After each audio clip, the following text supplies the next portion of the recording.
Hey guys, how we doing today? Today is May 20th, 2024. It's a Monday here. Just got finished up with the milking and calf feeding and all that fun stuff. Actually going to mow some alfalfa down here. Looking like we're gonna have some nice weather this week, so we're gonna take advantage of it and try to get most of our hay done. I don't know how much we'll get done, but we'll see. I guess time will tell. Earlier today, while I was at school, my pap mowed everything down at the home farm there that we have to make. And now I'm coming back through the woods here. We have a rented field up here that we got to mow off here tonight. Dad's currently heading the stuff that my pap mowed today with the 870 and the hay tedder. Try to get that stuff dried out, and hopefully we'll be able to get it baled up and wrapped on Wednesday. Tomorrow, I think the plan is to try to get some corn in the ground, try to no-till some corn. It's been too wet lately to do any corn planting. Last week there, my dad and Pap had the tractor and planter out in the field testing things out because we have a new monitor. They had to get that set up and calibrated and all that stuff. So they tried it out there, and it was just borderline of being too wet and good enough to plant. So it was, I think it was sticking to the planter wheels pretty good. So holding off here till this week, getting some nicer weather now. Hopefully we have enough time to get some good. Hopefully we have enough time to get some stuff done here. Be nice to get some corn no-tilled back here at this place. We got 2 corn fields and then an alfalfa strip here in the middle. We don't have any tillage done yet, so we're gonna have to start off with no-till, which we usually do anyhow. And then we eventually get caught up on tillage. But yeah, gotta be pretty busy here now that the weather has been broke and can get in the fields for once. What we're dealing with is some pretty tall alfalfa. You can see the orchard grass is pretty tall in there. First cuttings, usually you got, you know, more weeds and stuff compared to the rest of your cuttings, so you get more tonnage, but the feed quality's just not the best. That's kind of one of the things you just have to deal with as soon as you get first cutting off. Usually your next cuttings are a lot better. So we'll get things fired up here and get this hay knocked down. This field here and that field over there actually had some weed in, and they mowed the weed off and baled it here a couple weeks ago, back when we had some nicer weather. But after they got that done, it seemed like it was raining pretty much every day. We're in the 125. And you got the H70 230 New Holland disc bine. I think the blocks are in back there for transport, so I'll have to get back and flip them out quick. Brought supper along, so as soon as we can get started here on the field and get things opened up, I'll have to tear into that. I don't know if you guys are noticing anything different with the audio. I hope you are, and I hope it's better, because I picked up a mic. It's an audio. It's a media mod or something for this GoPro Hero 9 Black that I have. The audio wasn't the greatest on this camera. It's better than most cameras, but still, I don't think the GoPro has the best audio compared to some cameras out there. So I picked up this mic for it, and I hope everything's working good with that. You guys, I guess you guys will have to let me know down in the comments what you think of it. We are mowing. Normally on your first pass you have to run some hay down, and then you come back through the opposite way and the disc bine will pick it up. But since there's nothing in these fields here, I can run beside it. That way I don't have to run the crop down, because as heavy as it is, it might have some trouble picking it back up.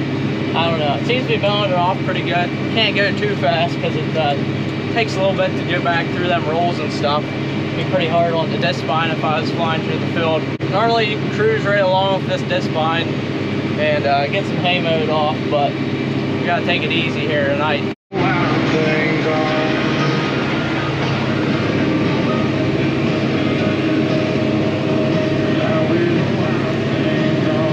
Making the third round around the field here.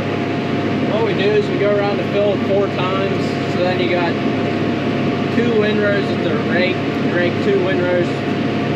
You rake 2 disc bine rows together into 1 windrow for the baler. So make 4 rounds around the field, and then we just mow end to end.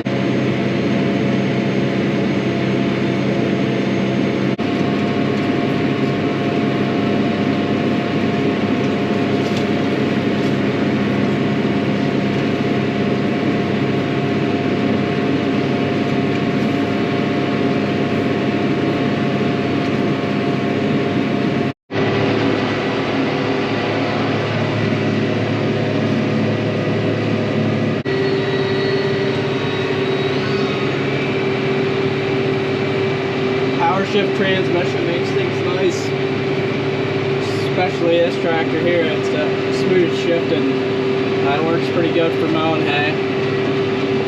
I guess we'll see how we like it on the corn planter here. Before long, we've done just about any job that there is possible with this tractor as far as hay making goes and that. Haven't got any corn planted yet because we had all the corn planted before we got this tractor last year. One thing I'd like to try is hooking this thing up to either the chisel plow or the big disc. See how that handles it. The tractor, it's not sluggish at all. I mean, it's got all kinds of power. It's got some sort of, I don't know the correct term for it, it's some sort of eco tune or eco boost or something. If you get above so many RPMs and it starts working the tractor, it'll put it in some mode and it'll give it, I think it's like 20 more horsepower. It's rated at 125, but with this here eco mode, it'll kick it up to put out around 155 horsepower, which that's what our 2294 is rated at, 154 engine horse. So I don't think this thing would have any trouble at all pulling. Just getting traction would be the main thing.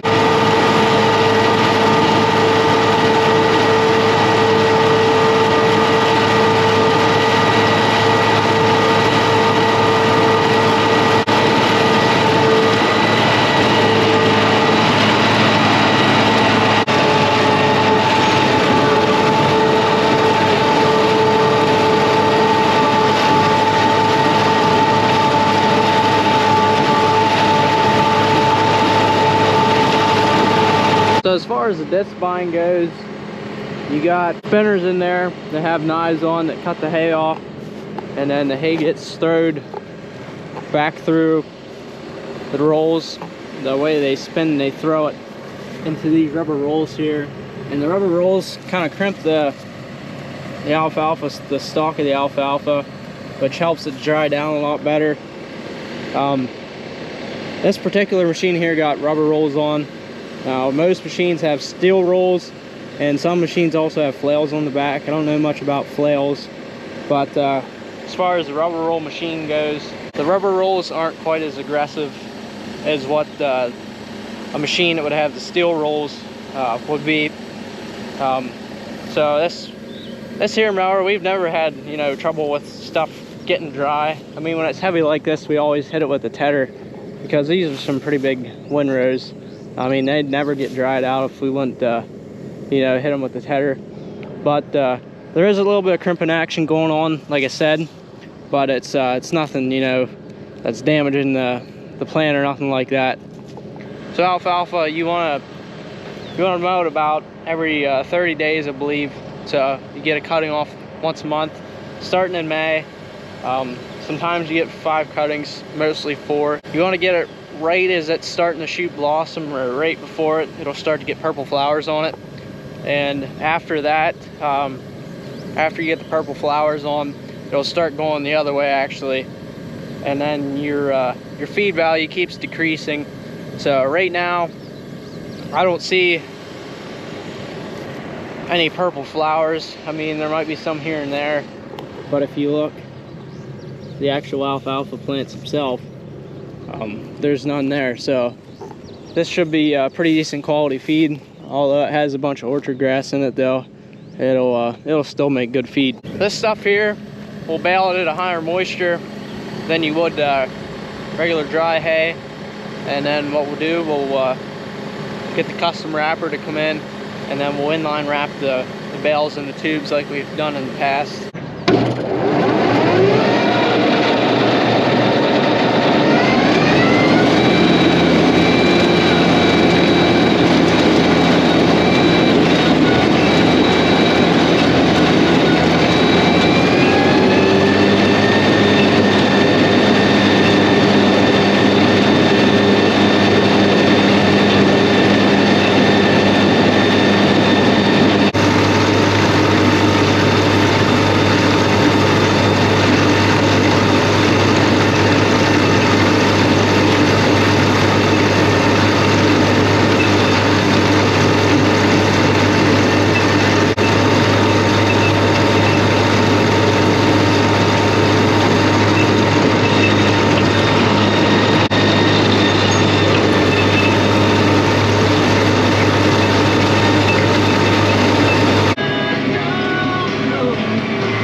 Pass here, and we should have her wrapped up for the night.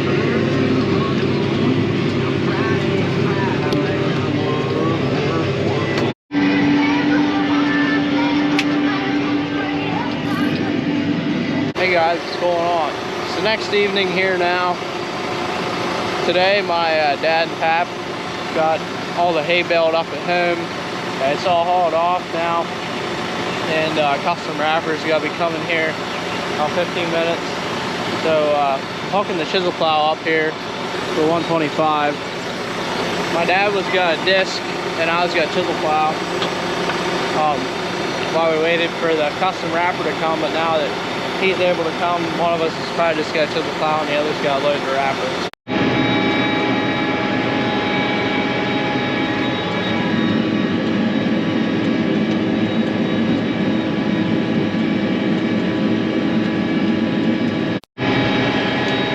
Wasn't sure how this tractor is gonna perform on the chisel plow, but so far so good.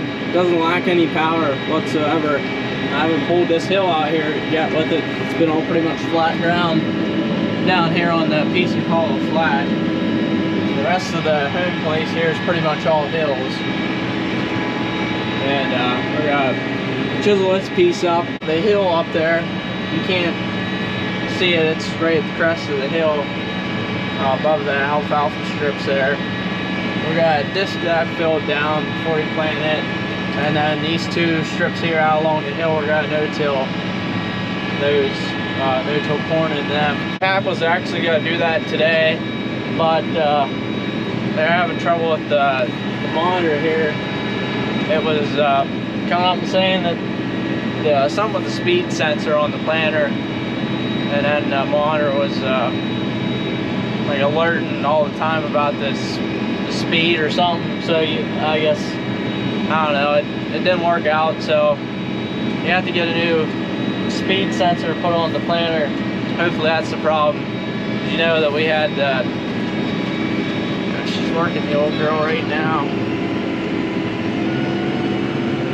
You guys know we had our tractor burnt on the corn planter last year. So we had to get a new monitor and rewire the planter because the wiring burned up. So I'm hoping that that's just the sensor and it's nothing in the wiring or nothing that's gonna be too complicated. We get the sensor here soon and get some corn planted. Yeah, it seems to be pulling it fine. It pulled that hill fine. Kind of amazed, but yeah, the ground's working up nice. Some moisture there. It's not too dry, but yeah, you can tell it is pretty hard. That's one of the reasons why we're chisel plowing, not just disking or else no-tilling. A couple years ago we no-tilled this piece and it did not do good at all. So since then we've been tearing it up because all liquid manure on here, and that causes a lot of compaction. Those spreaders, tractors, they have there's a lot of weight there, so you know it really compacts the ground and makes it hard. The corn does better if you tear the ground up and it's not so compacted. It grows a lot better. The reason we're using this tractor for tillage is because the 2290, it has the power takeoff tore out of it, and normally we either use that tractor to chisel plow or else the 2294, mainly the 2294, but my dad was going to do some disking with the 2294 tonight while I chisel plowed. So yeah, that's why we're using this tractor and not the bigger tractors.